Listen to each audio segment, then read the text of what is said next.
How's it going, my people? This your boy Wired Up, and welcome to another episode of Wired Up TV. Hope you guys have your hand on the steering wheel and your eyes on the road. And I hope you guys are taking care of your businesses, man. Y'all know whether it's your your bills at the house, whether you got kids to take care of, whether you married and you got a wife or a husband, whether you got car note to pay, whether you got pets you gotta take care of, schoolwork, university work, whether you're gonna play at the football team, take care of your business and pay your dues. Don't be a responsibility hoarder.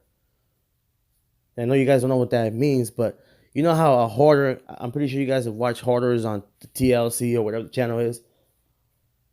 Where they start collecting little things here and there, and they collect so many things, it just fills up their whole house and they can't do it no more. They start getting sick and their world starts crumbling. They start needing help and it takes time. And some of them don't get out of that. So, and a responsibility holder does the same thing essentially, but with responsibilities. They say tomorrow, tomorrow. They procrastinate until it's too late. They're in debt. They're fucked. They're homeless. Whatever. Don't be a responsibility hoarder. Now, guys, I want to start speaking already on something I've been wanting to speak on for a while. Thanks to all my subscribers. Thanks to all my viewers. Even though if you guys haven't subscribed yet, it's all good. But please subscribe, man. Please subscribe, y'all. We need a deeper family. Peace and love to all the Tupac community and all the Tupac fans. Don't matter which side of the fence you're on, man. Much respect and much love, y'all. Now, I want to get down with the story. Oh, and as a result to what Mr. Gene Deal said, um, I had made some to respond to him, but my subscribers and my people, they, didn't think it was appropriate. We ain't about that. We're about the community. So, Gene, I did say what I said. That's my opinion, and I stand by it. All respect. I love your show. That's why I'm always watching it. I love, what you're doing on MREC and the 313 live show and Bomb First and all that good stuff, man. You know what I'm saying? But that's just my opinion. If you want to talk and chop it up, here's the email. Hit me up and we can chop it up and see what's going on. Now that that's there, guys, let's move forward. Much love to all the Tupac community. And even on that side, much love to everybody, man. Peace to everybody. Now, let's get down to it, y'all. See this picture right here? Okay. It was shot by a man named Leonard Jefferson. Okay. The reason that usually how you guys see this picture is just usually the front door. You only see Tupac and Suge. There's a reason why when you see it in the media, in magazines and DVDs and all that, why they only show that part. Because that's how it was brought to you guys at first. That's how it was first licensed. And then the whole picture got out, and shit got crazy. But there's a reason why they were only doing that. As you can see, the whole picture is this entire car, even the back seat. And you can tell by the top view, you can see the back, of the Vegas Strip that looks like a restaurant. And you can see the little tarps, that the fancy restaurants have, you know what I'm saying? The little tarps that they have on the walkway to walk in. And you can see a palm tree on the right. Anyways, my point is this is the real picture. But they didn't show you guys is the reason is because of that back seat. Now, there was somebody in that back seat. The Tupac double was in the back seat. The Tupac double was in the back of the car. Now, this photo here, it's staged. Don't get it twisted. This photo is staged. Please believe that. Don't get it twisted. The man that actually took this photograph, Leonard Jefferson, knew Tupac before this night, ladies and gentlemen. He knew him. He even admits it in many interviews. He said him and some friends had partied with him one night. Him and some friends had kicked it with Tupac and partied one night, man. You know what I'm saying? That's how they got acquainted. And they chopped it up a little bit and whatever, they knew each other. You know what I'm saying? Weren't the best of friends, but they knew each other. This man was hired to take this picture, guys, and to make it seem like Tupac was in the car with Suge minutes before they were shot, because Tupac was going to fake his death and he knew it. This man was hired.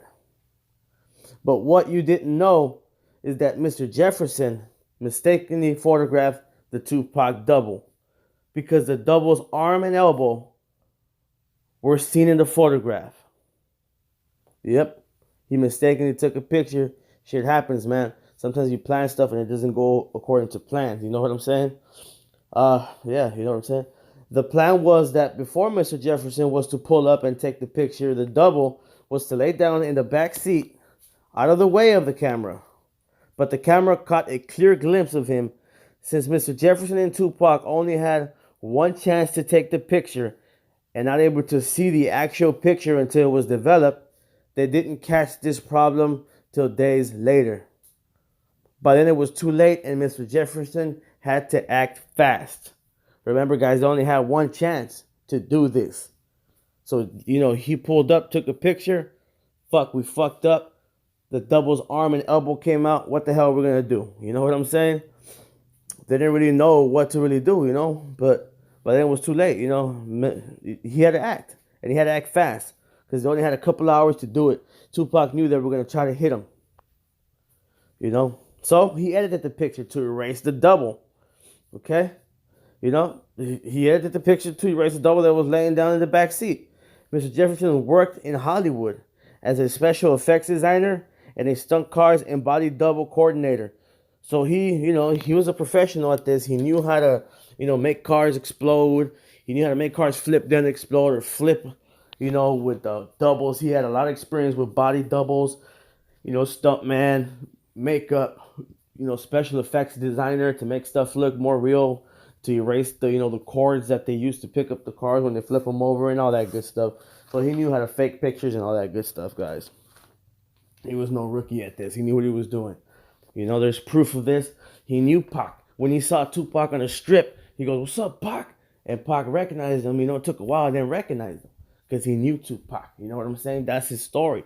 But the reality was that Tupac hired this guy. Okay? That's why, you can see a tiny black, little smudge here in the back of the picture. You know what I'm saying? So, my three buddies, guys, are computer software and special effects fanatics. And they are actually going to school for digital arts designer and visual communicator stuff, guys. Plus, all their spare time goes into making, games and movies. They found this flaw in the picture, and it only took them about 2 days, man. They worked fast. This gentleman, since he was only working with 90s equipment, this equipment today is much advanced. If he would have been, if we would have had 2019 equipment, it would have been harder to debunk it. But anyways, guys, so what happened was that, that supposedly the Crips, right? That's the story, supposedly the Crips. But the hitman of Tupac pulled up from the right side of the BMW. By this time, the double was sitting up already, with the tinted limo windows pulled all the way up, right? When the first person, when the first person the hitman sees is a double and identical that look like Tupac Shakur in the back seat, they start spraying, the door already, They start spraying, because they can kind of see his shadow and it looks just like Tupac. When the light hits him, it's Tupac. So he starts spraying the back door. The back door got hit first, guys. Look at all the pictures of the car. The shots in the back door. The shots hit there first, guys. You know what I'm saying? That's why there's bullets in the back seat, too. You know what I'm saying? Not because Tupac jumped in the back. You know what I'm saying? Not because Tupac jumped back there like they're supposed to say. No. How could that even work anyways? You know what I'm saying? The hitman would have already been by the front hood by the time that Tupac would have, had a chance to react and jump in the back seat. You know what I'm saying? Because the car was moving. They did a drive-by shooting. You know what I'm saying? So the car would already be by the, from the by the front hood by this time. So that's bullshit. That's just something that Suge said. Tupac, wouldn't have had a chance to react. That's just a story Suge made up. You know what I'm saying? Because some people said that they could have sworn that they saw Tupac in the back seat. Remember the bullet in the front window? That's from the hitman trying to shoot to the back seat, but they was already too ahead of the car, like I just said. You know what I'm saying? So that's why that story doesn't correspond. It doesn't make sense when Suge actually says that bullshit. you know. So that's what goes down, guys. Puzzle solved. Look at this picture right here, guys.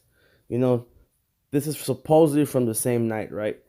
But they got their story twisted because, one of these pictures is, wrong. Look at the car. The BMW has spokes in the car, in the rim, right? The rims have spokes on it. On the left, right? That's the BMW that was on the strip. Tupac's and Shook's car. Now, the one on the right doesn't have spoke rims, right? They're big, thick ones. You know what I'm saying? Like those rims that have only like 3 large spokes. You know what I'm saying? That's the rim that's on the right. And the one on the left are like, 100 spoke fucking Dayton looking fucking 20s and shit. But the ones on the right are, large spoke rims. So these pictures, this goes to show you, and this is supposed to be from the same night, right?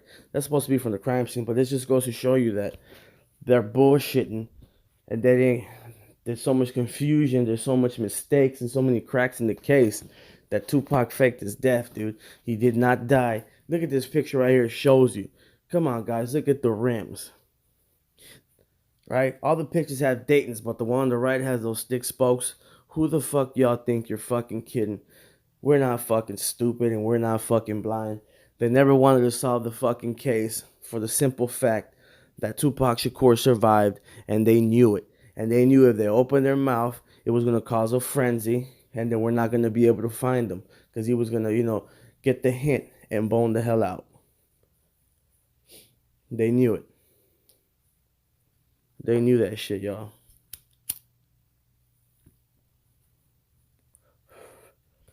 Come on, guys. You guys are smart enough for that. I just proved it to you guys, man. This is the story. I talked to so many people involved, people that heard, people that were around. This is what I got and did all my research, and this is what actually went down, guys. The double was in the back seat. As soon as the hitmans pulled up to the right side of the automobile, they started blasting the back door. Why didn't they shut the back door? You know what I'm saying? They were right there, close. They saw that motherfucker. They were close. The car had limo tint windows, but they were close, man. They can see him, and it looked just like Tupac with the chain, the ball head, the same clothes. It was a fucking identical double, and they started shooting, guys. There's work done there. That's where you can see that black smudge, the back of the car, guys. There was a double back there. They fucked up and caught him laying down. Tupac faked his death. There's the fucking bullet hole in the back seat. There's 2. That's where they started shooting first. You see the direction of the bullet? It's going to, like, if you're, let's say, see how the guy's taking the picture right there? It's going in through there. Like if the guy were to shoot the car through there. Because they shot when they were driving. They're coming from behind them on the right side. The first person they saw was a double in the back and started shooting the back seat. Then they saw Tupac in the front, said fuck, they started shooting Tupac. Then when they were already in the front, the guy started shooting in the back. That's why there's bullets in the fucking front of the glass too. There's a bullet there. It's in plain sight, guys. It's looking you right in the eyes and you still can't see it. I heard rumor that died, murdered in cold blood, homicide. Pictures of me in my final stage. Mama cried. But that was fiction. So Coward got his story twisted. Like I no longer existed, mysteriously missing. Although I'm worldwide, baby, I ain't hard to find. He's telling you, y'all. He told you on All Eyes on Me. He knew they were going to come and get him. Now, he didn't know if they were going to try to put him in prison or they were going to try to murk him, but he knew. So my blunt's a fucking roach. And I just want to tell y'all to keep your head up. And don't be afraid to speak your mind. And don't be afraid to be the one, the funny one in the room, different one in the room. Be original. Nobody wants to be a copy. Nobody has ever made money being a copy. They burn out. But when you're original, you live eternally and you're eternal, like Outlaw Immortal is. Tupac said himself. That's what Outlaw Immortal meant, to be eternal, y'all. Y'all stay up, think positive. And I got much respect and love for all the Wired Heads and all the Wired Up TV family and all the Tupac community. You guys, much respect, man. Y'all are the smartest people I've ever met in my life. You guys still amaze me every time I talk to y'all. That's why I love chopping it up with you guys. I do this for y'all, man. I do this shit for y'all and for the memory of Tupac Shakur. We're gonna keep talking about Tupac to thousands of years from now. He's gonna be in the history books. Y'all stay positive, and always, guys, always stay wired up. Peace out, y'all.